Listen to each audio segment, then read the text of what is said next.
Septiembre suele ser uno de los meses de mayor inflación todos los años. Sin embargo, el 0,1% que se registró este 2024 estuvo muy por debajo de lo proyectado y sorprendió al mercado.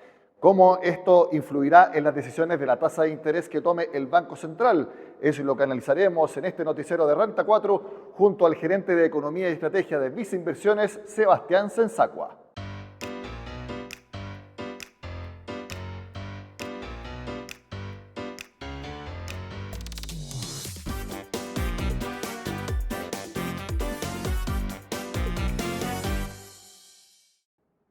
Como les dije, el 0,1% de IPC en septiembre sorprendió el mercado. Le pregunto inmediatamente a Sebastián Sensacua, ¿a ti también te sorprendió la cifra que informó el INE? Muchas gracias por estar con nosotros, Seba.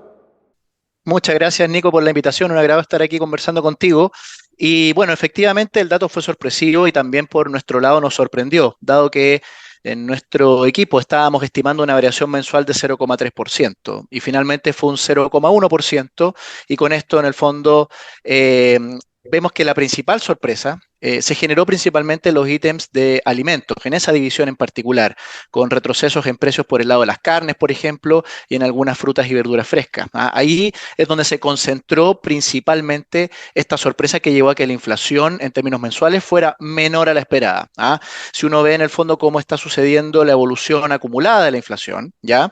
Vemos que igual todavía se está enmarcando dentro de, en el fondo, los objetivos del Banco Central, porque acumula todavía lo que va del año una variación de 3,5%, y en 12 meses una variación de 4,1%.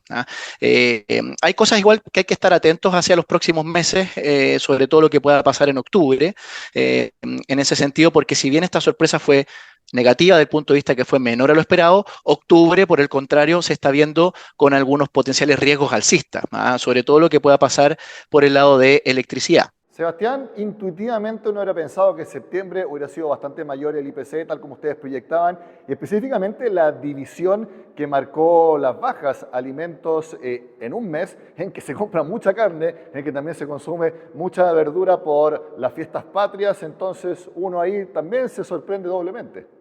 Sí, efectivamente, hay cosas que estacionalmente, o sea, por contexto del periodo, tienden a mostrar un cierto comportamiento en su dinámica de precios y era esperable en cierta medida que a lo mejor en septiembre viéramos alza en esos ítems. Sin embargo, finalmente pasó todo lo contrario. Sumemos también que hay un elemento adicional de baja o de variación negativa en precios que fueron las gasolinas, por ejemplo, en el mes de septiembre. Era algo que ya estaba anticipado en gran medida en base a los anuncios que efectúa el ENAP, ¿no es cierto?, de precios de referencia, pero efectivamente, Nico, se dio una estacionalidad inusual en ese tipo de productos que uno pensaría que en septiembre tienden a presentar una dinámica de mayor fuerza de precios por mayor demanda, y no fue así el caso.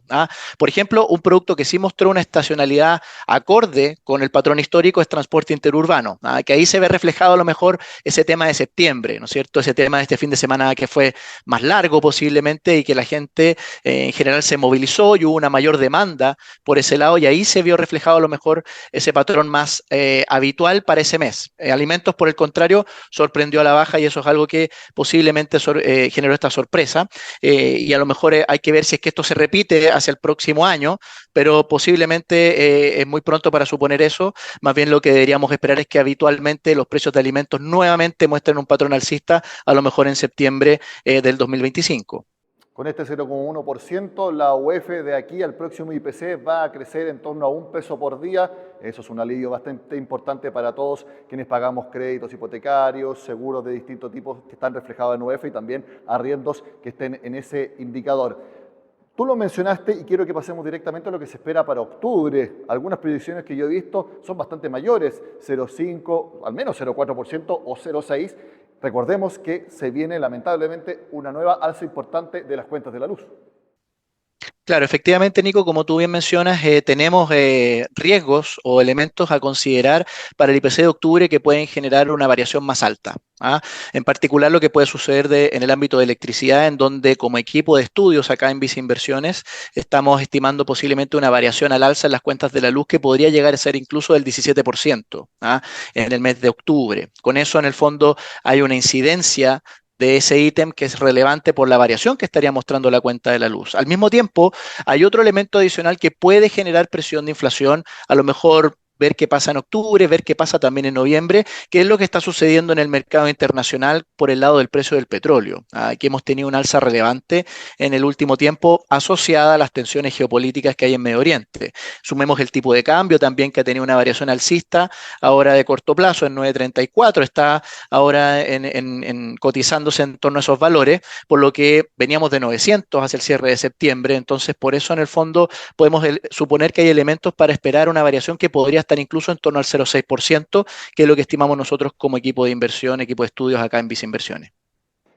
Con el dato de IPC en septiembre, el IPC anual bajó a 4,1%, al menos en la medición del INE.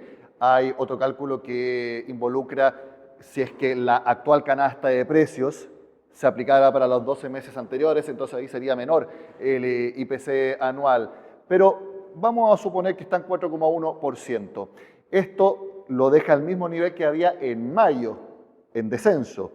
Quiero preguntarte, Sebastián, ¿cómo esto puede influir en las próximas decisiones del Banco Central respecto a la tasa de interés? Recordemos que hay reunión ahora, a fin de octubre. Bueno, en nuestra opinión, Nico, creemos que hay espacios todavía en ese sentido para esperar recortes en la tasa de política monetaria en esta próxima reunión, que en nuestra opinión podría ser de magnitud del orden de 25 puntos base, o sea, bajar del 5,5 actual a un 5,25. Y en diciembre también vemos que existe un espacio para otro recorte adicional de 25 puntos base, con lo que la tasa de política monetaria debería llegar a un nivel de 5% en nuestra opinión o nuestra expectativa hacia fines de este año. Elementos que nos llevan a suponer eso es un poco lo que está sucediendo también en el frente internacional con la Reserva Federal. O sea, este proceso que inició finalmente de recortes en su tasa de política monetaria también empieza a entregar cierta holgura a nuestro Banco Central para continuar con este proceso, a lo mejor no en las magnitudes que veíamos antes de recortes relevantes, pero sí seguir ajustando la política monetaria hacia una que sea cada vez menos restrictiva, porque hay que reconocer que si bien la inflación está en torno al 4,1% y con riesgos de mostrar una dinámica un poquito más alta de corto plazo por temas de electricidad, por temas asociados a la oferta, la demanda interna por el lado de Chile todavía sigue mostrando una dinámica que es bastante lenta en su recuperación. El consumo privado, por ejemplo, en nuestra opinión estaría mostrando un crecimiento en torno al 1% real este 2024 y en torno a un 1,8% a lo mejor hacia el 2025, o sea, convergiendo su crecimiento de tendencia, pero aún así por debajo de una evolución histórica, por lo que vemos que todavía en ese sentido hay un comportamiento de la demanda interna que permite que los precios en ese sentido no se nos escapen mucho de los objetivos del Banco Central. Por eso vemos que en ese aspecto hay espacios todavía de bajas en la tasa de política monetaria. Recordemos que la inflación o la meta que tiene el Banco Central de Chile es que la inflación se mantenga entre un 2 a un 4% con un punto medio de 3%. Estamos en torno al 4,1 hoy día, último dato. Posiblemente este año finalicemos en torno a un 4,5, pero incidido, insisto, en gran medida por estos temas de oferta. Y el próximo año posiblemente converger a un 3,6% de inflación, por lo que nos reinsertamos nuevamente al interior de este rango que el Banco Central maneja como medida de política monetaria, como objetivo. Entonces, por eso vemos que existen espacios todavía para seguir recortando la tasa, a lo mejor más marginal los procesos de recorte, pero sí vemos que en ese sentido las condiciones financieras en Chile, por ese fenómeno o por ese proceso, deberían ser cada vez menos restrictivas, lo que debería entregar un soporte eventualmente al consumo, a la inversión, por esos contextos de menor restricción financiera, tasas de interés más bajas, hacia finales de este año y también durante el 2025. Sebastián, estas proyecciones que ustedes hacen incorporan el presupuesto público que informó el Ministerio de Hacienda, al menos el proyecto de ley que se tiene que discutir este mes y en noviembre habla de un gasto público que crecería 2,7%, algunos los calificados como excesivo, de acuerdo al crecimiento de nuestro país y también al crecimiento esperado de los ingresos fiscales. Hay algunos que piensan que la expectativa de que crezcan los ingresos fiscales 8,5%, como lo espera el gobierno, también es muy optimista. Ustedes han incorporado todos esos números también en cómo podría ser la evolución de la inflación y de la tasa de interés. Bueno, Nico, es un proceso que todavía estamos monitoreando porque, claro, como tú bien dices, si bien ya se está presentando la iniciativa o el proyecto de ley de presupuesto del próximo año, hay que ver qué finalmente queda en base a la discusión que va a tener en el Congreso, pero reconocemos en base a la información que se ha entregado que la situación fiscal es compleja. O sea, remontémonos hace un día atrás, por ejemplo, en donde se anunció liquidación de, en el fondo, o rescate, por decirlo de alguna manera, del Fondo de Estabilización Económica Social para financiar gasto público de este año, en base, obviamente, a esta menor recaudación por ingresos que se generó este 2024 por una operación renta de abril, que fue mucho menor a la esperada, por una recaudación de impuestos que fue mucho menor en ese componente. Entonces vemos que de todos modos la situación fiscal es compleja, la discusión va a ser relevante en ese sentido, pero incorporando preliminarmente toda esta información, nuestras expectativas de crecimiento para el próximo año igual están por debajo de lo que plantea el Ministerio de Hacienda, que es de un 2,6% el Ministerio, ¿no es cierto?, para el próximo año. Nosotros estamos más bien planteando un crecimiento que podría estar del orden del 2%, el 2025. Por lo que vemos que ahí obviamente hay un elemento a considerar y que posiblemente puede incidir en que la situación fiscal todavía siga siendo compleja hacia el próximo año. Sebastián Sensacua, gerente de Economía y Estrategia de Visa Inversiones. Un placer haber estado contigo conversando sobre el momento de la inflación y de la tasa de interés en nuestro país. Que esté muy bien. Un placer, Nicolás, por la invitación. Espero que nos veamos nuevamente. Un abrazo. Un abrazo y también les envío un abrazo a todos quienes nos han acompañado en este episodio del Noticiero de Renta 4. Soy Nicolás Paut. Nos vemos próximamente.